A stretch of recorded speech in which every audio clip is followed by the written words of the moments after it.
శ్రీ గణేశ పురాణము ఉపాసనాఖండము 59వ అధ్యాయము.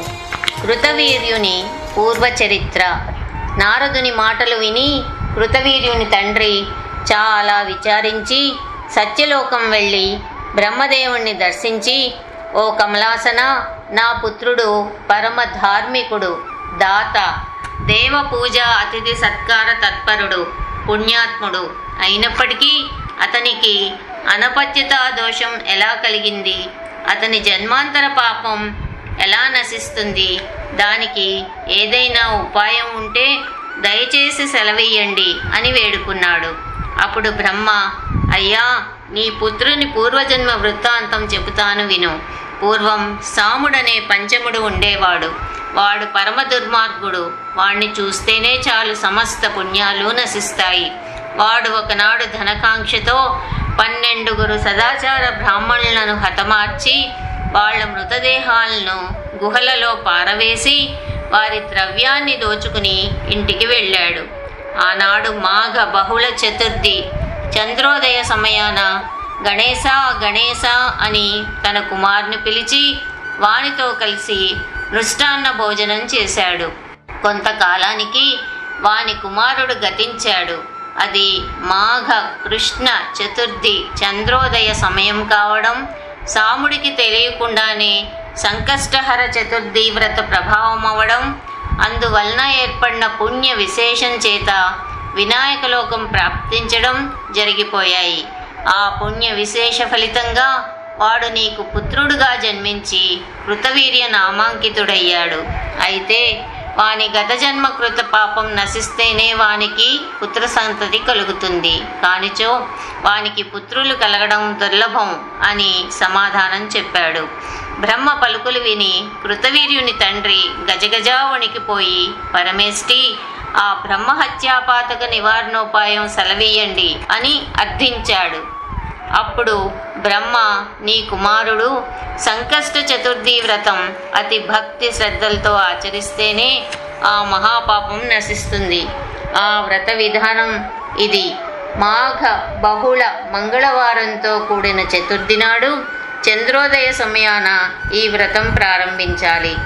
21 మారులు దంతధావనంతో కూడిన స్నానం చేసి నిత్యకర్మలు ముగించి తర్వాత గణేశ మంత్రం జపించి ఉపవాసం చేసి మౌనం వహించి తాంబూలం వేసుకొనకుండా పరులకు ద్రోహం తలపెట్టక పిసునత్వం విడిచి సాయంకాలమున నువ్వులు ఉసిరిక పప్పు కలిసి చేసిన ముద్దతో స్నానం చేసి శుచి అయి శుభ్ర వస్త్రములు ధరించి ఏకాగ్ర చిత్తంతో గణపతి ఏకాక్షర మహామంత్రంను కానీ షడక్షర మహామంత్రంను కానీ లేక గణపతికి సంబంధించిన వైదిక మంత్రము కానీ స్థిర మనస్సుతో ఒక ముహూర్త కాలం ధ్యానించాలి.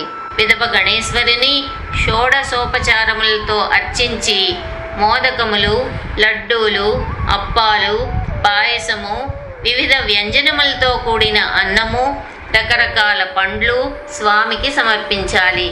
దక్షిణపూర్వకంగా తాంబూలం అర్పించి 21 దూర్వాంకురములతో స్వామిని పూజించి మంత్రపుష్పము, దీపమాల సమర్పించాలి.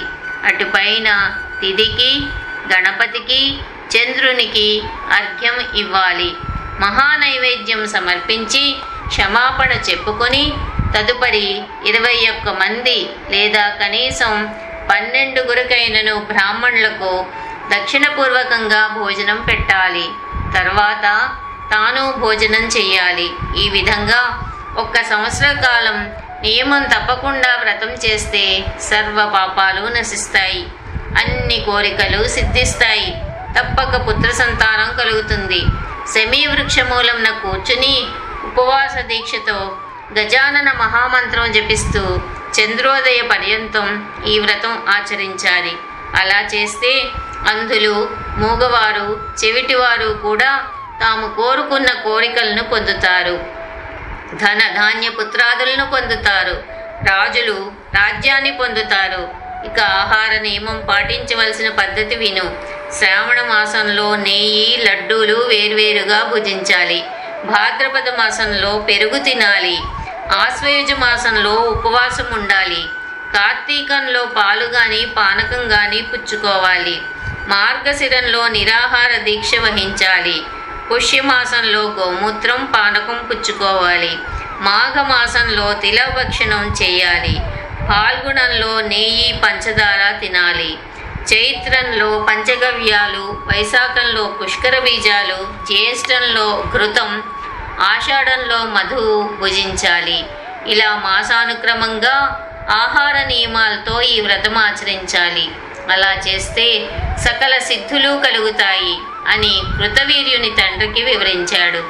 అంతట కృతవీర్యుని తండ్రి, వాణీనాథ, అంగారక చతుర్థిలోని విశేషం కూడా చెప్పండి. గజాన్ని కథలు విన్న కొద్దీ వినాలనే ఉంది అని అన్నాడు. 59వ అధ్యాయం సమాప్తం.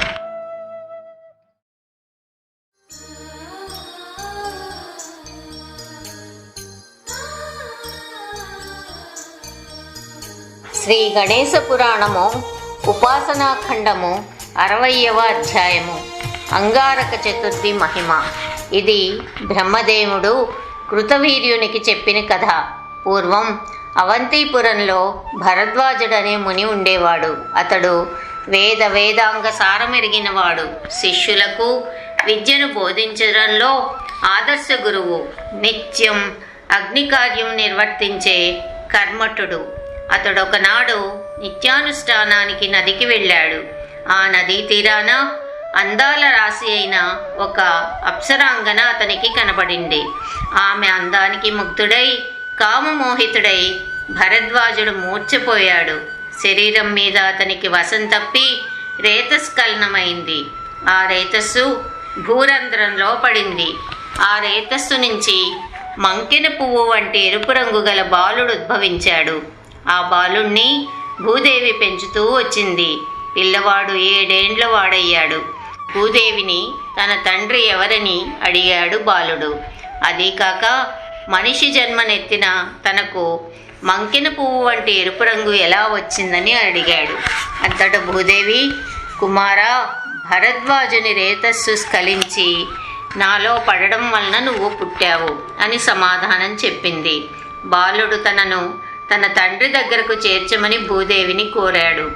భూదేవి ఆ పిల్లవాడిని భరద్వాజ ముని దగ్గరకు తీసుకుని వెళ్ళి జరిగిన వృత్తాంతమంతా మునికి చెప్పి బాలుణ్ణి స్వీకరించమంది.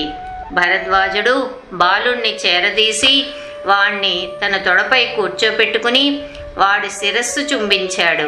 తర్వాత ఒక శుభముహూర్తాన బాలునికి ఉపనయన సంస్కారం చేసి వేదం నేర్పించడం మొదలుపెట్టాడు. గణేశ మంత్రం ఉపదేశించి, కుమారా, నువ్వు ఈ గణపతి మంత్రం భక్తి శ్రద్ధలతో ఉపాసిస్తే ఆ గణనాథుడు సంతుష్టుడై నీ మనోభీష్టాలను తీరుస్తాడని చెప్పాడు. బాలుడు తండ్రి మాట ప్రకారం నర్మదా నదీ తీరానికి వెళ్ళి ఆసనబద్ధుడై వాతాసన నియమంతో 1000 ఏండ్లు గణేశ మహామంత్రాన్ని జపించాడు. అలా మాఘ బహుళ చతుర్థి పర్యంతం జపం చేస్తూ ఉండగా ఆనాటి చంద్రోదయ సమయాన 4 చేతులతో, దివ్య అలంకారములతో, దివ్య దుకూలములతో, శిరస్సును చంద్రవంక ధరించి, సుందరమైన తుండముతో, ధవళకాంతులు వెదజల్లుతున్న ఏకదంతంతో, అలంకృత శూర్ప కర్ణములతో, కోటి సూర్యప్రభలతో గజాననుడు బాలుని ఎదుట సాక్షాత్కరించాడు. అలా దర్శనమిచ్చిన గజాసుని బాలుడిలా స్తుతించాడు. భూసుతకృత గణేశ స్తుతి.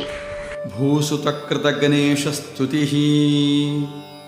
నమస్తే విఘ్ననాశాయ నమస్తే విఘ్నకారిణే సురాసురాణామీశాయ సర్వశక్త్యుపబృంహిణే నిరామయాయ నిత్యాయ నిర్గుణాయ గుణస్థితే నమో బ్రహ్మవిదాం శ్రేష్ఠ స్థితి సంహారకారిణే నమస్తే జగదాధార నమస్త్రైలోక్యపాలక బ్రహ్మాదయే బ్రహ్మవిదే బ్రహ్మణే బ్రహ్మరూపిణే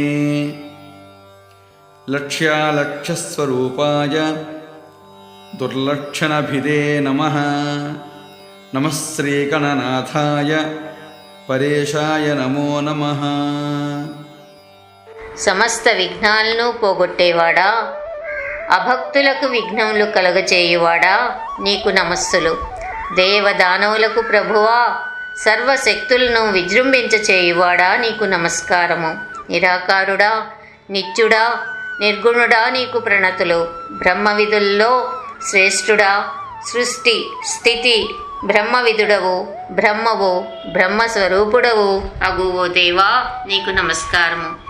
లక్ష్యాలక్ష్య స్వరూపుడవు, దుర్లక్షణములు నశింపచేయువాడవు, పరమేశ్వరుడవు అగు గణనాథ, నీకు ప్రణామములు. బాలుని స్తుతికి సంతోషించి గణనాథుడు, అబ్బాయి, నువ్వు చిన్నవాడివయ్యును భక్తి శ్రద్ధలతో నన్ను స్తుతించినందుకు నేనెంతో సంతోషించాను. నీకేం వరాలు కావాలో కోరుకో, తప్పక ప్రసాదిస్తాను అని పలికాడు. అప్పుడు ఆ భూమిసుతుడు, ప్రభో, నీ దర్శన భాగ్యం వల్ల నా తపస్సు ఫలించింది, నా జన్మ ధన్యమైంది, ఈ భూమి పునీతమైంది. స్వామి, నా స్తోత్రం వలన నీకు సంతోషం కలిగితే నాకు స్వర్గలోకవాసం కలిగించు. అక్కడ దేవతలతో కలిసి అమృతం సేవించాలని ఉంది. ఇక నా పేరు మంగళుడని ప్రసిద్ధి చెందేలా అనుగ్రహించు. ఈ చతుర్థి నాడు నాకు నీ దర్శనం లభించింది కాబట్టి ఈ తిథి సర్వ కష్టములు తీర్చేదిగాను, ఈ చతుర్థి నాడు వ్రతం చేసిన వారికి సర్వ కామ్యములు నెరవేరినట్లు అనుగ్రహించు అని విన్నవించాడు. గణనాథుడు తదాస్తు అని పలికి, ఈ బాలుడు కోరినవన్నీ సిద్ధించు కాక అని వరమిచ్చి, ఓ బాలక, నువ్వు కోరినట్లు నీ పేరు మంగళుడు అని భూలోకంలో ప్రసిద్ధి చెందుతుంది అని వరమిచ్చారు. భూసుతుడైన నీవు ఎరుపు రంగు కలవాడగు చేత నీకు అంగారకుడని పేరు కలిగింది. ఈ చతుర్థి అంగారక చతుర్థిగా పరిగణింపబడుతుంది. ఈ అంగారక చతుర్థి రోజున చేసిన నా సంబంధమైన వ్రతం సంకష్ట చతుర్థి వ్రతానికి సరిసమానం అవుతుంది. అంగారక చతుర్థి వ్రతం చేసిన వారికి విఘ్నములు తొలగిపోతాయి. నువ్వు ఉత్తమోత్తమైన అంగారక చతుర్థి వ్రతం ఆచరించావు కాబట్టి నువ్వు అవంతి నగరానికి రాజువుగా జన్మిస్తావు అని మంగళునకు అనేక వరములిచ్చి అంతర్ధానమయ్యాడు గణనాథుడు. పిమ్మట మంగళుడు గజముఖము 10 బాహువులు గల గణేశ విగ్రహం చేయించి ఆలయం కట్టించి అందు ఆ మూర్తిని ప్రతిష్ఠించి స్వామికి మంగళమూర్తి అని నామకరణం చేశాడు. అప్పటి నుండి ఆ ప్రదేశము కామదాతృక్షేత్రంగా ప్రసిద్ధి చెందింది. తరువాత గజానండు దూతలను పంపి భూమి సుతిని తన సన్నిధానమునకు చేర్చాడు. భౌమ వారాంకిత సంకష్ట చతుర్థి వ్రతం ఆచరించడం చేత అతడు భౌముడని 3 లోకాల్లో ప్రసిద్ధి చెందాడు.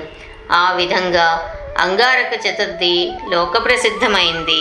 చింతితార్థ ప్రదుడగుట వలన గణపతి చింతామణి గణపతి అని ప్రసిద్ధి చెందాడు.